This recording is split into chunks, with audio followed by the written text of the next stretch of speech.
팝듀오 사이먼 앤드 가펑클과 같은 그룹이 되고 싶다는 취지로 만들어진 S존업이, 이 팀의 영원한 리더 채동환은 1981년 6월 23일생으로 본명 채도식이다. 우리가 알고 있는 S존업이의 원년 멤버이자 리더이다. 어린 시절부터 힘든 가정 형편 속에서 성장한 그는 6살 때 심실중격 결손증 수술을 받는 등 유복한 유년기를 지내지는 못했다. 그의 재능은 고3 때 처음 발휘되는데 당시 첫 재능은 댄스였다. 고등학교 내 AD1의 멤버로 활동했다. 어린 시절부터 가수와 작곡가의 꿈을 가졌던 채동하지만 첫 시장은 댄스였던 것이다. 이후 서울예대 방송연예과에 진학한 그는 기획사 관계자들이 오디션을 진행한다는 소식에 친구의 오디션에 함께 참여하게 된다. 이때 채동하가 오디션을 보는 것이 아니라 그냥 따라간 것인데, 김영석이 뜬금없이 그에게 임창정의 날 닮은 너를 시킨다. 이에 김영석은 내일부터 나와서 연습해라 라는 말과 함께 친구가 아닌 채동하를 덜컥 기획사로 스카우트한다. 여기서 채동하의 보컬 실력을 먼저 짚고 넘어가 보자. S존업이 속 김진호 파트가 많아서 채동하의 가창력이 많이 가려진 것은 사실이다. 실제로 김영석 작곡가는 채동하에 대해 박효신과 조성모의 장점을 합쳐놓은 느낌이라며 제안했다. 작곡가도 조성모의 여러 히트곡을 썼던 이경석 작곡가가 이후 채동하의 1집 대부분의 곡을 작곡했을 정도다. 그는 저음부터 3옥타브가 넘어가는 고음까지 소화 가능하며 록 스타일의 곡도 잘 소환하곤 했다. 저음부터 고음까지 아우른 넓은 음역대, 감미로운 음색, 안정적인 발성, 훌륭한 성량, 애절한 감정 표현 등 모든 면에서 상당히 뛰어났다. 저음에서는 허스키한 새소리, 고음에서는 맑고 고우면서 힘있는 미성이 특징이다. 어제 같은 데에선 진성으로 3옥타브 밑까지 올라가곤 한다. 본론으로 돌아가 다시 이야기를 이어가자면, 김영석에게 스카웃된 채동하는 김영석의 지패밀리 엔터테인먼트에 2년간 연습 기간을 거친 후 2002년 굴루미 선데이라는 곡으로 데뷔를 한다. 여기서 그는 박선주에게 보컬 트레이닝을 받은 것으로 알려져 있다. 12월 14일 데뷔 무대를 윤도현의 러브레터에서 마친 그는 후속곡 차마까지 방송 활동을 이어간다. 당시 데뷔 앨범이지만 음반 판매량 순위 차트에서 40위까지 랭크되며 신인치고는 선방을 하기도 했다. 그러나 다음해 23일 회사가 부도나면서 활동을 마무리하게 된다. 당시 준비 과정에 비해 짧은 시간 만에 회사가 부도나며 한창 대인 키피층으로 집 밖을 나가기도 어려워했다고 전해진다. 이후 김광수의 지행기획으로 회사를 옮겨 활동을 준비하는 그는 훗날 S존업이의 멤버였던 김영준과 두오 활동 멤버로 뽑히게 된다. 그러던 중 김진호가 들어오면서 우리가 알고 있는 채동하, 김영준, 김진호의 S존업이가 결성된다. 2004년 타임레스로 다시 대중에게 나타난 그는 처음 회사 정책상 얼굴 없는 보컬 그룹으로 활동한다. 그러던 중 기대 이상의 성공을 거두면서 점차 얼굴을 드러내게 된다. 그리고 2집 재화벌과 살다가가 데이트를 치며 우리나라 가요계의 유일무이한 괴물 보컬 그룹의 전성기를 맞이한다. 이 전성기는 3집 4사람으로 절정을 맞이하는데, 이때 앨범 판매량이 1위, 골든디스크 대상 2회, NKMF 대상 수상을 하게 된다. 이때부터 기획사에서는 물 들어올 때 노젓는 방식으로 S존업이를 쉴 새 없이 굴리기 시작한다. 당시 리더였던 채동하는 2006년 6월 좌측 성대 마비에 걸리기까지 한다. 다행히 후에 완치되었지만 이때 기억이 떠올라서 그런지 2007년 12월 14일 골든디스크 시상식에서 아리랑으로 대상을 받을 때 오열을 하기도 했다. 이후 계약 만료 시점이 다가오자 2007년 추석쯤 재계약에 관련하여 회사와 논의를 한다. 그러나 재계약에는 실패하게 되는데, 이에 대해 회사는 채동하가 연기자 활동을 위해 팀을 나간다 라고 엄프를 시작한다. 그러나 훗날 밝혀진 바에 따르면 살인적인 S존업이 스케줄과 더불어 성적에 대한 부담감에서 오는 정신적 스트레스가 심해 휴식이 필요했다고 소속사에 말을 했고, 소속사는 이를 거절하자 본인 때문에 생계를 책임져야 되는 동생들까지 시기할 수는 없어 재계약을 포기하고 팀을 탈퇴한 것이라고 알려졌다. 당시 채동하는 끝까지 가수로서 그리고 S존업이 리더로서 동생들이 책임지고 싶어 했다. 그래서 휴식 후 활동을 기획사에 제안했지만 그것이 묵살된 것이다. 이에 기획사는 채동하 연기자 도전이라는 프레임을 씌운 것이다. 실제로 그는 2008년 1월 26일 일본 포니캐넌 본사에서 열린 기자회견에서 공식적으로 S존업이 탈퇴를 발표하지만 그해 3월 조영수의 올스타 앨범에 참여한다. 뿐만 아니라 4월 27일 인기가요 무대와 5월 8일 일본 도쿄 콘서트 마이 프렌드 포에버 콘서트도 참여한다. 또한 2008년 6월 15일 S존업이 울산 콘서트에 게스트로 참여하며 기획사에서 말한 연기자 썰은 그냥 언플이었던 것을 스스로 증명한다. 그리고 그가 얼마나 혹독한 일정을 치렀는지에 대해서는 한 가지 예만 들자면, 그는 M2M의 멤버로서도 활동을 병행하기도 했다. 탈퇴 이후 2008년 9월 뮤지컬 안녕 프란체스카의 켠 역할을 맡은 채동하는 그듬해 드라마 달콤한 나의 도시 OST를 맡으며 다시 가수로서 활동에 신호탄을 쏘아 올린다. 그리고 2009년 두 번째 솔로 2집 에세이를 발표한다. 당시 1년 4개월간 복귀하는 무대인 만큼 엄청난 공을 들였던 채동하는 그 부담감이 너무 컸던 나머지 목디스크 판정과 성대 결절이 겹치며 예정일보다 늦은 11월에 컴백을 한다. 안타깝게도 목디스크가 결국 발목을 잡아 짧게 활동을 마무리하게 된다. 훗날 알려진 것이지만 이 앨범은 채동하가 직접 작사 작곡 작곡한 곡들과 자신의 수필이나 심정을 풀어낸 앨범이었다고 한다. 특히 10년 전부터 써오던 일기장을 발췌한 내용이 대부분이었는데 어릴 적 이야기와 S존업이 리더로서 겪어야 했던 심적 부담감 등을 다양한 이야기가 담겨있다. 대표적으로 앨범 자켓에 적힌 글귀 중 하나인 난 어려서부터 남들과 달랐다. 슈퍼맨, 에스퍼맨, 유주인, 난 이런 거랑 더 잘 어울린다고 생각했다. 6살, 작은 몸에 새겨진 수술자국, 슈퍼맨이 되는 순간이었다. 남들처럼 잘 뛰지도 잘 놀지도 못했다. 숨이 턱까지 차오르면 등을 토닥이며 밤을 지새웠다. 그렇게 나는 긴 숨을 이어갔다. 그런 나에게 하고 싶은 일이 생겼다. 노래다.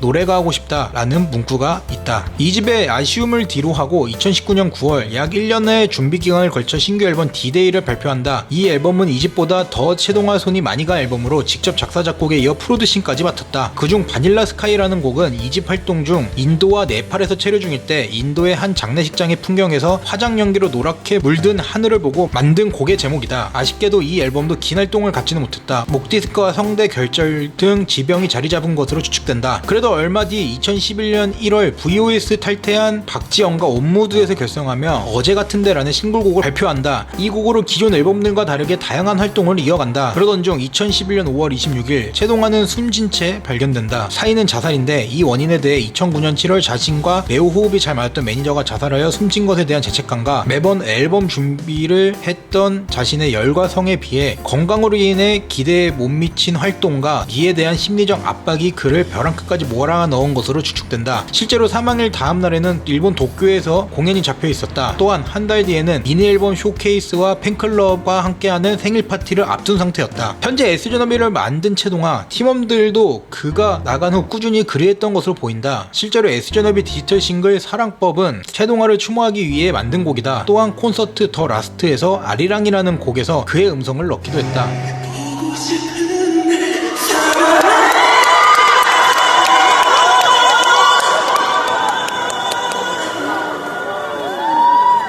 이외에도 2013년 휴먼 다큐 사람이 좋다에서 S존업이의 멤버 김진호는 채동화에 대해 여자친구처럼 세심한 부분까지 날 걱정해주던 형이다. 그런 형의 죽음이 나에게는 큰 충격이었다. 특히 형이 마지막 순간까지 귀에 이어폰을 꽂고 있었다는 이야기는 내게 크나큰 충격이었다 라는 말을 남기기도 했다. 그리고 그의 10월 10일 방송된 불후의 명곡 전설을 노래하다에서 김진호는 추모곡 특집으로 채동화를 추모하며 S존업이 히트곡 살다가를 열창한다. 이 중 우리 마지못엔 웃는 거겠지, 우리 마지못해 살아가겠지 파트를 채동화 육성을 넣으며 노래를 이어간다. 이날 곡은 김진호를 불후의 명곡 우승으로 이끌었고 인터뷰에서 김진호는 채동화에게 한마디 할 것을 요청받자 이건 너무 잔인한데요 라며 괴로워했다. 또한 방송에서 다비치 강민경은 채동화는 다시는과 이혜리에게 조언을 제일 많이 해주고 챙겨주었지만 동시에 가장 많이 혼냈던 선배라고 말했다. 방송이 끝난 후 살다가는 음원 차트 1위를 달성하고 채동화는 실시간 검색어 1위에 오르며 대중에게 아직 그가 남아있다는 것을 보여주기도 했다. 세월이 많이 지났지만 아직도 기억나는 채동화. 대중들도 지금 이 세상엔 없지만 하늘나라에 있는 채동화를 늘 그리워하고 그를 항상 마음 한켠에 S존업이 리더로 기억할 것이다.